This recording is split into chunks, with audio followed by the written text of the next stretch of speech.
Hello everyone, नमस्ते सबैलाई हैन। आज चाहिँ म नयाँ खालको एउटा ब्रेकफास्टको लागि एउटा गिलो रोटी बनाउन गइरहेको छु।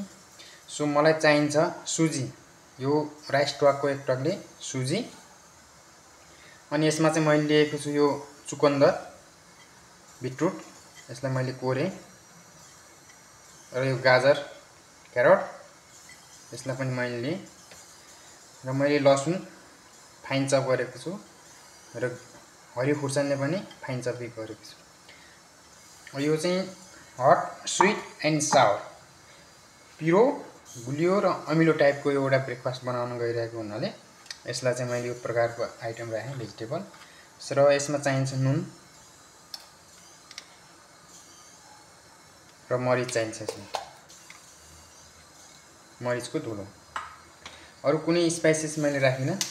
र यसलाई चाहिँ मुस्नको लागि दही चाहिँ आवश्यकता अनुसार।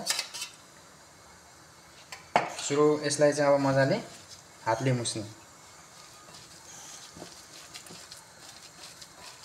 सो तपाईले देख्न सक्नुहुन्छ यहाँ चाहिँ यो अलिकति गिलो गिलो बनाएको छु।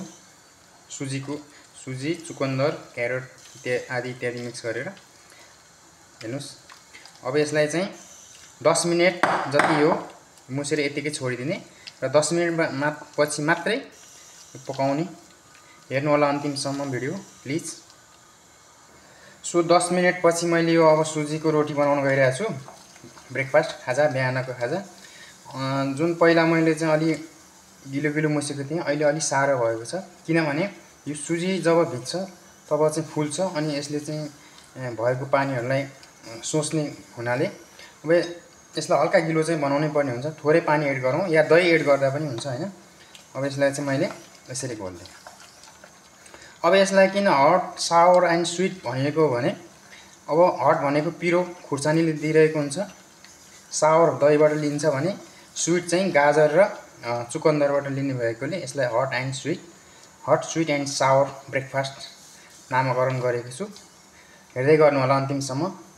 सो यता मैले प्यान तताएँ मिडियम हिटमा र सो ननस्टिक प्यान हो। यसमा चाहिँ मैले 1 चम्चा घिउ हाल्दिएँ।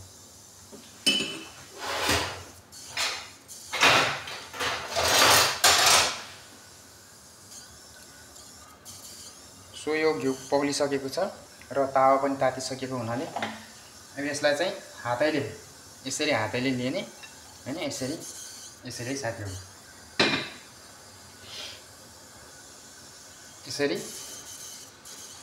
यसरी हातैले रोटी बनाउनु हो। यहाँ तावामै हातैले यसरी रोटी बनाइदिने। फेरि यो चाहिँ ननस्टिक प्यान अथवा तावा, फलामको अलि बाक्लो तावामा बनाउँदा ठिक हुन्छ। यसरी रोटी बनाउनु। हेर्नु साथीहरु, यसलाई केही मिनेट खुल्लै पकाउने र जब फर्काइसक्छ अनि मात्रै कभर गर्ने है। सो कम्तीमा 1 मिनेट जति पकाइसकेपछि अब यसलाई मैले टर्निङ गर्छु, फर्काउँछु है साथीहरु। अब चाहिँ हामी यसलाई छोप्छौँ। यसरी हल्का थिच्ने र यसलाई चाहिँ छोपिदिने। सो 1 मिनेट जति छोपिसकेपछि यसलाई फेरि खोल्ने र अब यसलाई फेरि एकचोटि फर्काउने। ल हेर्नुस्, ब्राउन कलर भइसकेको छ। तल पनि यसलाई हल्का थिचेर 30 सेकेन्ड जति पकाउनु।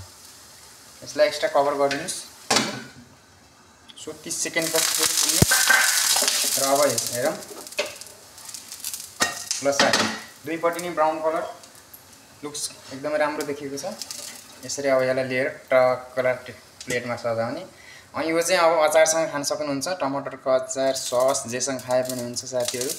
ल घरमा बनाएर यसरी तपाईहरुले चाहिँ नयाँ तरिकाको खाजा बनाउन सक्नुहुन्छ साथीहरु। मेरो भिडियो, यो रेसिपी कस्तो लाग्छ हजुरहरुले कमेन्ट, लाइक, शेयर गरिदिनु होला। फलो पनि गरिदिनु होला साथीहरु।